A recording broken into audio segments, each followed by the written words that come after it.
Hello. Hello. Hi. Ms. Hoffmeister?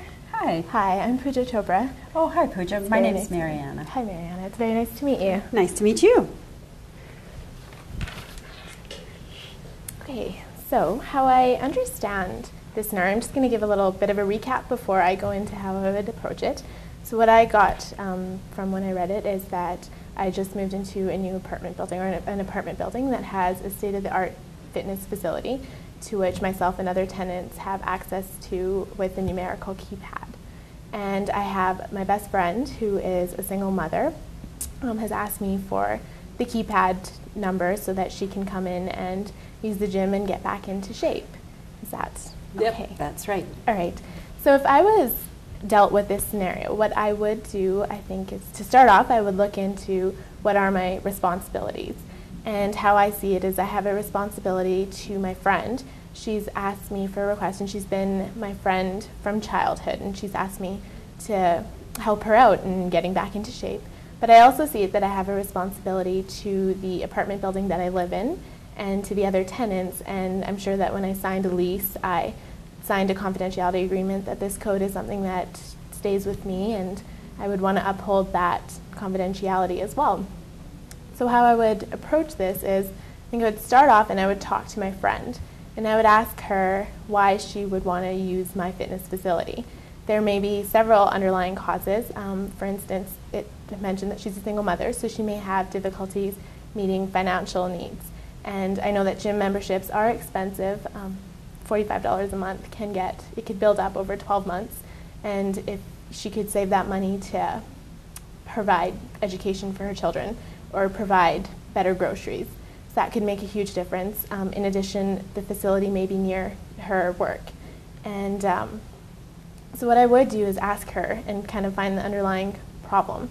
And if it is that she's in a financial difficulty or that it's close to her work, I would try to help her in that sense and see what I can do if I can provide her with, pay for half of her gym fees until she can pay me back, or we wouldn't even have to worry about paying me back for the short term or long term for now. Or if she needs someone to babysit, I'd be willing to babysit without any hesitation. I would feel uncomfortable giving her the keypad number, numerical key, just because it is something that when I moved into this apartment building, it's something that I knew came with it, and it's for the tenants. And I think giving it away to other people is unfair, not only to the other tenants, but also to the facility and the agreement that I signed when I agreed to live in here. But I would definitely not neglect my friend and say, no, this is not possible, I'm not going to do it at all. I would want to know why she's approached me and asked me for my help and see how I can help her in that sense. I think what becomes very important is upholding my integrity to my colleagues colleagues are the fellow tenants at this apartment building, but also to my friend, and see how I can help in that matter. I understand that going to the gym would help her get back into shape. It would set a good role model for her children. She would be a good role model. And I wouldn't in any way want her to not feel that she can't do those, not go to the gym because I'm not giving her the numerical pad key, but I would help her in any way that I could to ensure that she could still go to the gym. And I understand that if I don't give her the keypad and if I didn't talk to her about why I'm not giving it, I could lose a friend.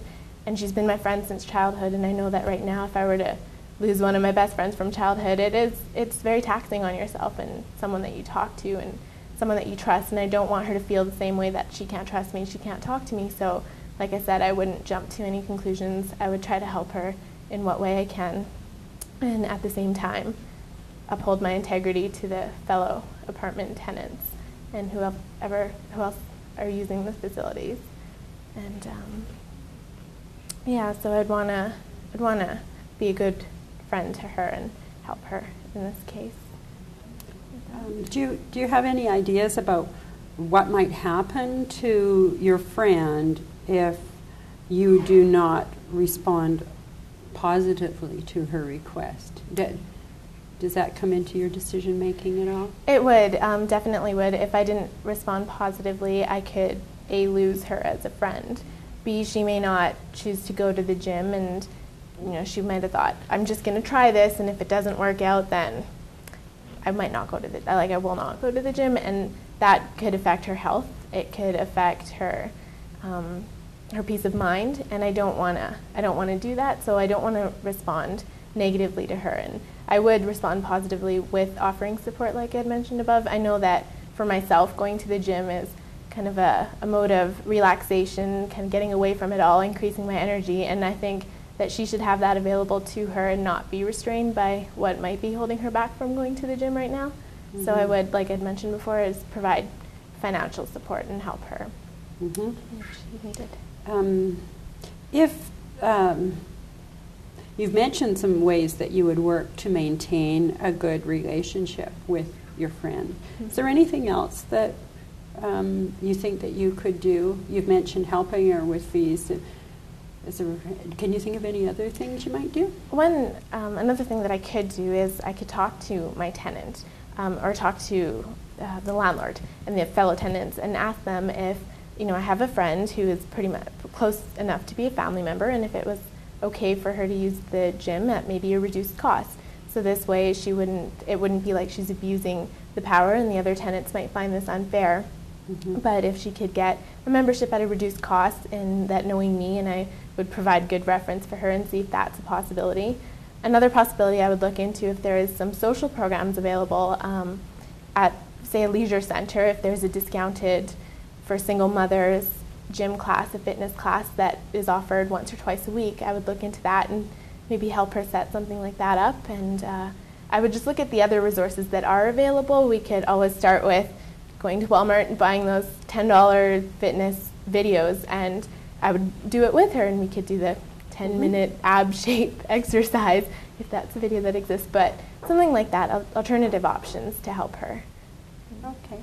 We only have less than a minute left, but is there anything you'd wish to add? I just wanted to say that I think this is a very good scenario because it really represents with the medical field, and that ethical decision making is an important part, and sometimes there's no black and white answer, and you have to look at both sides of the situation and draw a common balance and find common ground with those. And this is how I would approach that, is find common ground where I'm not holding her back and I am helping her out and not giving up my trust in other tenants. So finding common ground. Awesome. Thank you. Thank you. It was nice meeting you. Nice meeting you. Bye-bye. Thanks. Bye-bye.